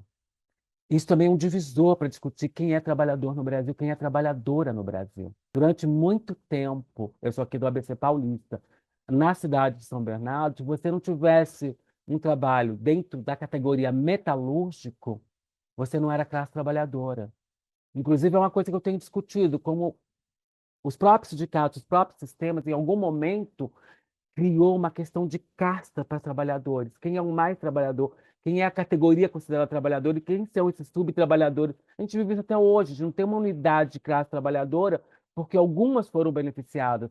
A gente viu na pandemia que algumas categorias foram beneficiadas. A gente vê ataque aos professores, a gente vê ataque a tantas outras categorias que não foram. Isso tudo é dentro do que era esse conceito de ditadura. Para as mulheres trans e travestis, se não havia presídio e depois assim teve muita transformação social. Eu estou na rua quando você vê o silicone industrial chegar, você vê esse cliente que quer o sexo e a cocaína. Então assim, a ditadura foi o caos para o Brasil. Se hoje a gente tem tudo isso que a gente vai dizer, olha, a gente vai ter que botar na conta da ditadura. Se o crime se organizou, a gente vai botar na conta da ditadura. Se as pessoas adoeceram mentalmente, a gente vai colocar na conta da ditadura. A ditadura ainda ela está aqui, ela não foi extinguida do Brasil. E toda vez que essas pessoas clamam pela ditadura, elas estão escolhendo exatamente quem são as pessoas que vão ser excluídas da condição de brasileiras, de vida digna no Brasil. Eu acho que só para a gente pensar como esse fantasma da ditadura sempre é invocado, né? Esse umbral da ditadura, se posso colocar assim, é invocado por quem não quer que a gente se desenvolva mesmo. E para finalizar, o atraso tecnológico do Brasil, tá aí, gente. A última reforma educacional do Brasil é da ditadura de 1971. A gente não teve nenhuma outra reforma educacional. Maravilhoso, é isso mesmo. Na verdade, acredito que todo mundo deve estar amando, né, gente? Reajam aí, mandem ali também no chat que a gente quer ver É, movimento. Inclusive, gostaria de pedir para que todo mundo presente nessa sala abra sua câmera. Por para nossa favor, fotinho. rapidinho para a gente tirar uma foto, entendeu? Temos aí uma pessoa da cobertura que vai fazer registros muito legais nesse momento. Então, abram suas câmeras, queridas. Me É põe muito. pequenininha com o povo. Me põe pequenininha com o povo. Cadê o mosaico? Vamos encontrar o mosaico. Nathalie, lança o mosaico aí para nós. Aproveitando aqui a deixa dessa fala super cheia de conexões, né, que você trouxe, conectando bastante com interseccionalidade e violência, né? Você trouxe isso muito bem agora, essa sobreposição de identidades marginalizadas, né? Queria ir também, assim, num ponto em relação ao conteúdo que você apresentou, sobre universidade e ocidentalismo, assim, essas culturas que que você trouxe, né?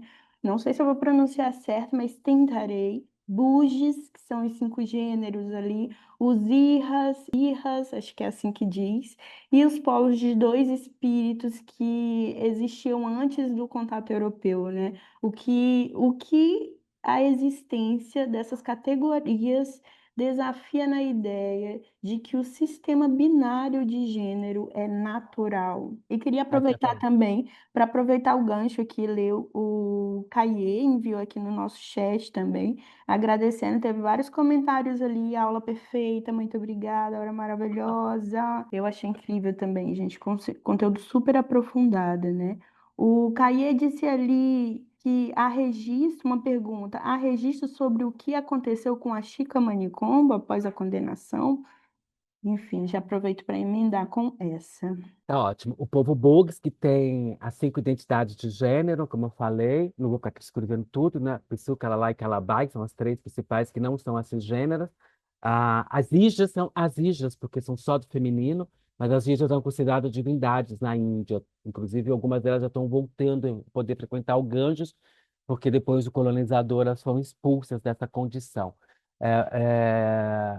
Eu falei também, você falou os 2 espíritos americanos, eu fiquei pensando nas catuês, nas xamanãs, e mesmo aqui no Brasil, que a gente vai ver, tem várias pesquisas acontecendo, eu não tenho falado muito, tem muita gente pesquisando, muitas coisas devem surgir novas. A Chica tem um livro, como eu falei, que vai sair, ela tem a condenação dela, ela é obrigada a se vestir como homem. O livro sai agora, a Santa Inquisição foi... Em alguns lugares apareceu que ela tinha sido, inclusive, queimada. Eu não li o livro, mas é a pesquisa do Luiz Motti, com... que já está em pré-venda, acho interessante, devo ler também. Tem outras pessoas também que estão sendo pesquisadas, e a gente poderia pensar em muitas outras. A gente poderia pensar até contemporaneamente de muitas pessoas que eu não quis trazer para ampliar, por exemplo, o próprio Anderson Hessa, que é considerado um dos primeiros homens trans, que o próprio Suplicy ajuda a publicar o livro dele, que é Queda para o Alto, inclusive dá para baixar, dá para ver por aí, porque eu tenho um original que é dos anos 80, do Clube do Livro, é bem interessante. Agora, o que é bom demarcar, de novo, a gente tem o princípio do colonizador. E o colonizador usa o quê?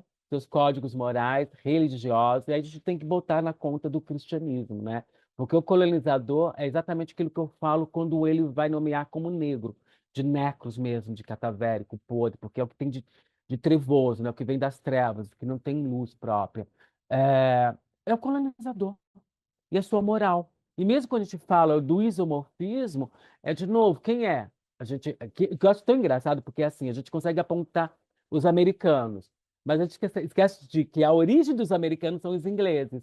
E as barbáries que os ingleses fizeram mundo afora, e hoje eles possam dizer, olha, somos bonzinhos, nós estamos aqui, somos mais éticos, somos mais coerentes.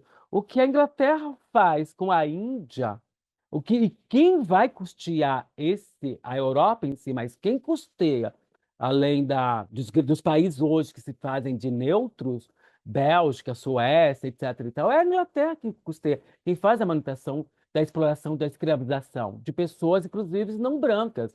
O princípio é não pessoas brancas. Quando você olha para a Índia, é que realmente, quando os portugueses adotam a África como esse lugar, assim como os espanhóis também, especialmente os portugueses e os holandeses, olham para a África como este lugar, dá esse fenômeno de extrema violência, né? De dizimar nações e povos.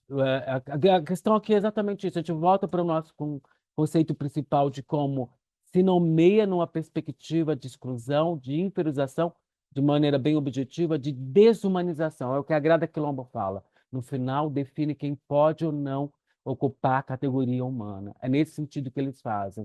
Mas essas identidades estão se recuperando, algumas fases. É como pensar nas nossas ancestralidades aqui mesmo no Brasil, né? Acho que, de novo, o movimento negro, de mulheres negras discutindo ancestralidade, buscando se aprofundar nos seus passados. Eu sei que muita gente não gosta, mas olha o Nego Bispo, né? O que o Nego Bispo propunha, se aquilo não é uma radicalidade de ocupar, sabe, corações imensos, como a gente tem se proposto, é o que o Nego disse. O contracolonial do Nego Bispo está muito mal interpretado para as pessoas do que isso. Não adianta você teorizar somente sobre alguém que, inclusive, tem uma expertise, uma excelência de produzir pensamento, que, de novo, a academia tenta refutar. A gente está nessa mesma discussão. O que vocês trazem é muito importante, porque, de novo, quem quer criar esse conceito?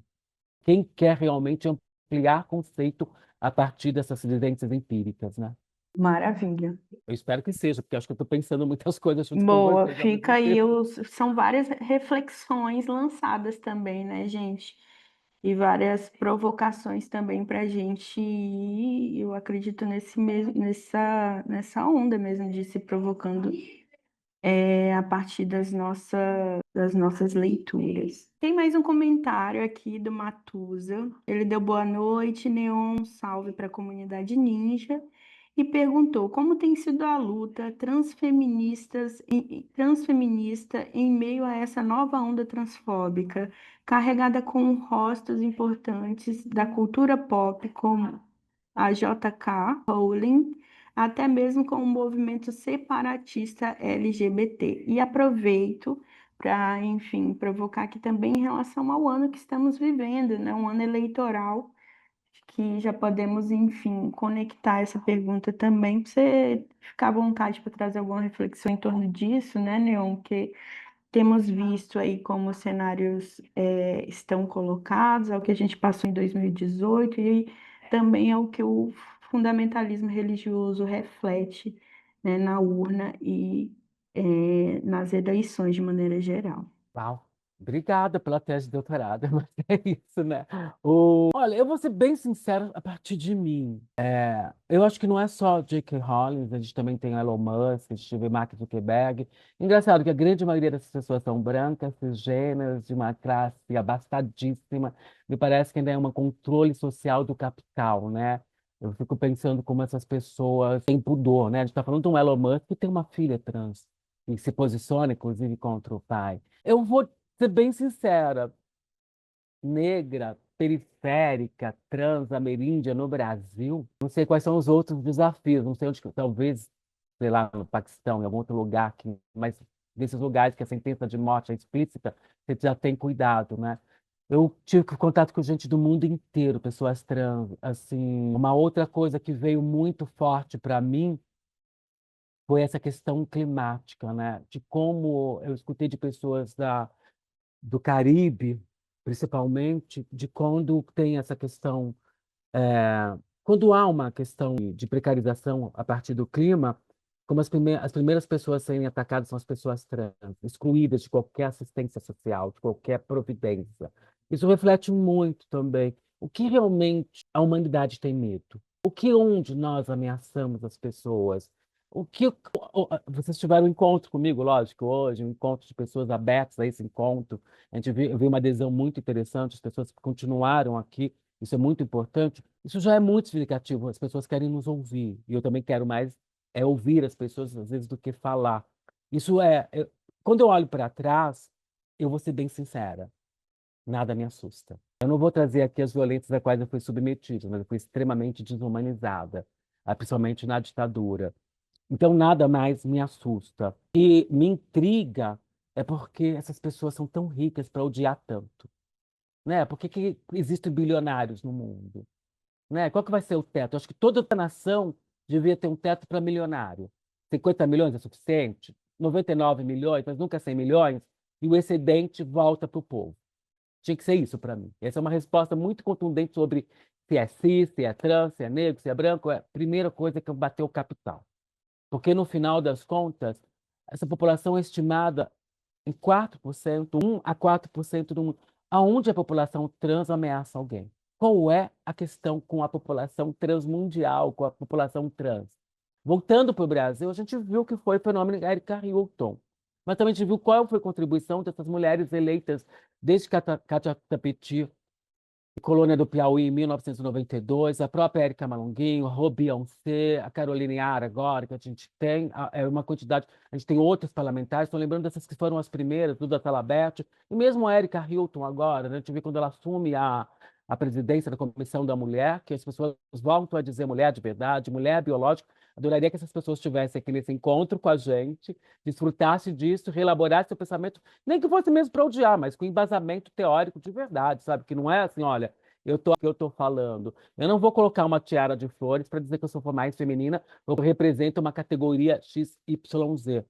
Mas o que fica para mim, a grande questão é a contribuição. A gente está falando que durante muito tempo as LGBTQIA+, foram tratadas como identitárias, mas a escala 6 por 1, o fim dela foi puxada por LGBTs, negras, racializadas, né, que fizeram um fenômeno inimaginável. Nós rompemos uma série de questões e nós ainda conseguimos romper muito mais questões quando a gente vê pessoas não binárias, que para mim o grande desafio, inclusive, do futuro é como as pessoas não binárias vão poder ter pertencimento. O que me parece, dentro da estrutura, é uma solidez infundada e um medo de liberdade.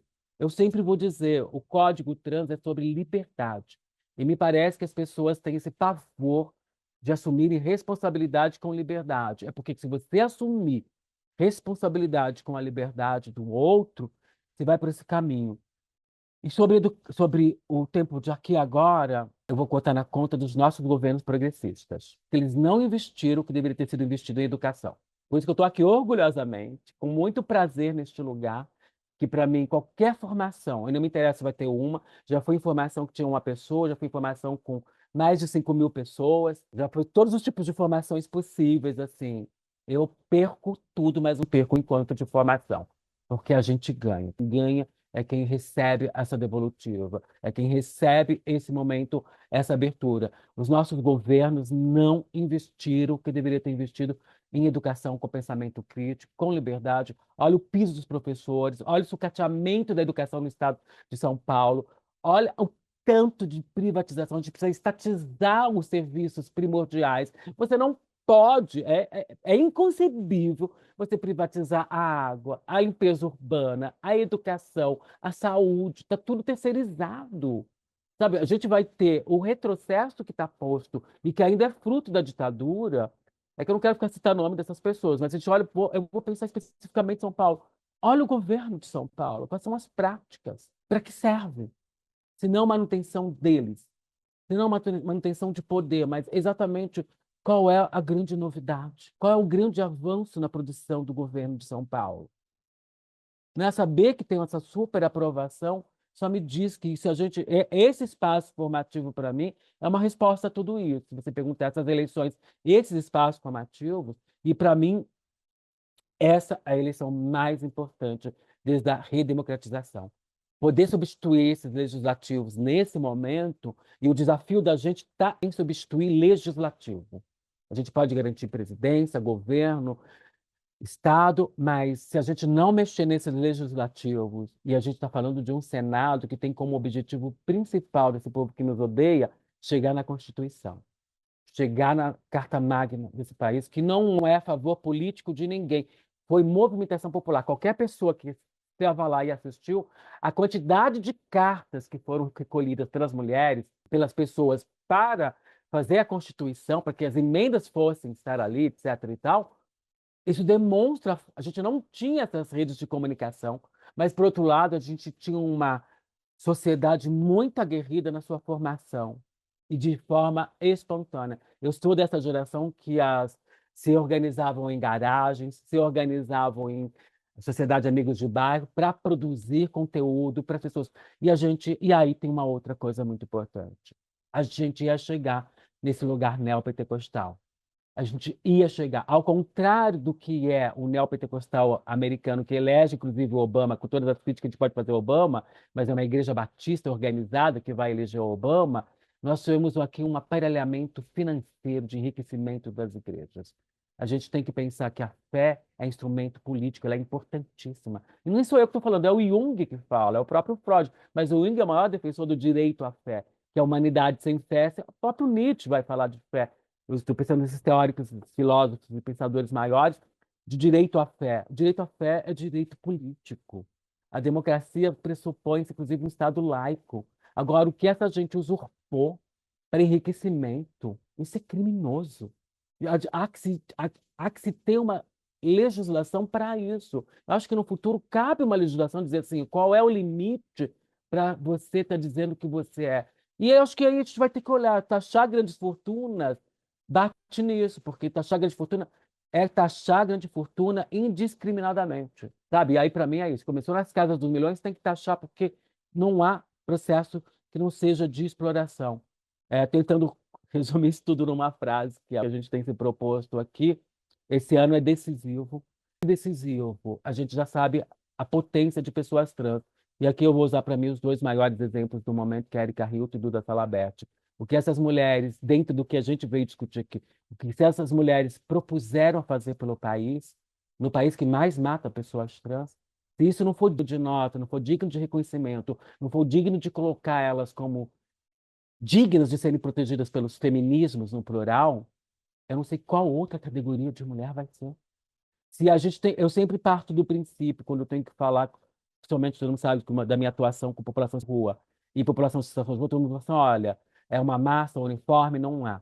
As mais vulneráveis entre das vulneráveis. Você tem que fazer o devido recorte, a devida empatia, alteridade, de ver quem está em maior precariedade. Você tem uma pessoa, e eu vou finalizar pensando aqui, das últimas pessoas que eu tive que acudir e que eu tive notícia, é uma pessoa que morre de AIDS aos 52 anos de idade. Não há vida para essa pessoa. É uma mulher trans, negra, que morre sozinha num quarto que aluga de AIDS e uma amiga vai visitar e sabe que ela morre porque ela parou o tratamento, porque ela não aguentava mais ser desrespeitada. Não há denúncia que cabe, não há o que se possa fazer porque é uma vida. Mas o que a gente vai pensar, e aí eu penso no afro-transfuturismo, que é produzir um futuro melhor, a partir de quem está na extrema vulnerabilidade. E hoje eu tenho para mim também que é isso, né? Se eu não pensar que pessoas não binárias fazem parte dessa luta dentro do feminismo, até porque isso, nem todo mundo vai usar hormônio. Nem todo mundo vai. E isso eu não penso também. Onde estão as transmasculinidades nesse processo? Onde estão esses sujeitos que estão reconstruindo, reformulando a própria existência de um código que era muito perverso e traz uma outra categoria de humanidade? É nossa responsabilidade. E sobre finalizar mesmo, sobre como eu tenho lidado, como eu vou repetir, esse é o melhor momento do mundo para ser uma pessoa trans. Eu finalizo com uma coisa que eu escutava ali na ditadura. Joga pedra na Geni, ela é boa de cuspir. Ela dá para qualquer um, maldita Geni. É a Geni e o Zeppelin da Ópera do Malandro, que era uma canção libertária para a esquerda que virou o espelho para as travestis. Eu era uma Geni. Pegava a feira ali da Santa Cecília, da Rua das Palmeiras, até chegar o Aroche, a gente não podia atravessar na luz do dia porque eles jogavam tomates, ovos. A Vila Buarque saía atrás da gente, falando das operações de extermínio, com porrete, eles jogavam mijo na gente. Então, assim, hoje eu posso pegar o transporte coletivo. Há algum recurso, há alguma possibilidade. E quando eu vejo a geração de pessoas trans jovens que vão fazer esse país muito melhor, vou dizer que está muito melhor, que não há Elon Musk, que não há, sabe, uma pessoa que escreve ficção científica para adolescente, que as pessoas aspiram, principalmente depois que é produzida, que vai me estremecer, porque, gente, se eles têm Elon Musk, a gente tem Chica Congo. Se eles têm a J.K. Rowling, eu tenho Sueli Carneiro, eu tenho... Ah, tenho a Letícia Carolina, que escreveu, a professora que escreve, inclusive, de uma criança trans. Nós temos muita gente, as pessoas trans estão aí fazendo coisas incríveis, gente. Para mim, tá tudo bem. E aí, sim, já estou pré-candidata, porque é uma responsabilidade social, porque não tem como dizer. Eu achei que eu poderia ficar quietinha. Quando você vê o cenário, a escassez de pessoas trans se candidatando, principalmente no campo progressista, a quantidade de pessoas negras também, você fala assim. É isso, não tem arrego. Ocupa tudo, como diz Preta Ferreira, não tem arrego. Aproveitando o gancho também para reforçar o que você trouxe muito bem, que não tem tecnologia mais avançada, que na verdade somos as tecnologias mais avançadas das mais avançadas da mais avançada, né? O conhecimento carregado por Chica Congo, por Nego Bispo e por aí vai, né? Por nossas Conhecimento mães, por nossas ancestrais para as nossas vós. mães, não precisamos nem tão longe, né? É Não, isso. nossas mães, gente. Quando eu aprendi na faxina, tem uma coisa que eu aprendi muito forte na faxina, porque nos anos 70, as patroas diziam assim que não contratavam quem morava em favela, porque não podia chegar nas casas com o pé sujo de barro. Era esse o lema. Então, mãe não aceitava morar em favela, mas a gente vivia nas favelas por causa dos terreiros e das amizades, etc e tal, e porque realmente a favela era muito mais interessante. A favela parecia, hoje eu não acho, Mas naquele momento a favela tinha cara de quilombo, porque o terreno era grande, era espaçoso, era arborizado, ainda tinha muita área verde dentro das favelas.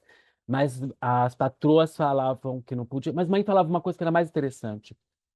Eu ficava muito bravo, eu queria ir embora. Primeiro que eu tinha desespero de viver com a minha mãe. Eu queria viver com a minha mãe, não com a faxineira. Eu queria ficar com a minha mãe, não com a faxineira. Porque a faxineira era trabalho. Eu tinha que estar ali trabalhando com ela, limpando rodapé com escova de dente, areando coisa, etc e tal. Mas mãe falava uma coisa muito importante. Ela falava assim: não tem problema. Aqui a gente vai ser invisível. Mas eles vão lembrar da gente pela nossa excelência. É triste, mas também é muito certo. A gente vai fazer pela nossa excelência. E é isso, gente. Neon Cunha, ativista independente, uma figura histórica na luta por dignidade e direitos humanos no Brasil, ministrou o nosso quarto aulão dessa edição do Aulão para Elas. Muito obrigada, Neon. Estamos muito felizes com esse aulão. Valeu demais, gente, pela participação.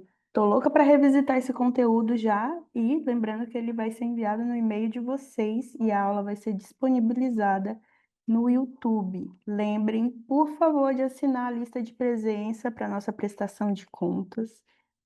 E é isso, gente. Valeu demais, demais. Leon, quer fazer uma consideração final antes da gente encerrar definitivo? Eu só quero agradecer a oportunidade de crescer, de aprender, de transicionar com vocês, que não é uma exclusividade das pessoas trans. É sempre transformador, sempre poder ter a troca. É enriquecedor. Não tem, na verdade, a gente ganha mais do que oferece. Maravilha, gente. Valeu. Tchau, tchau.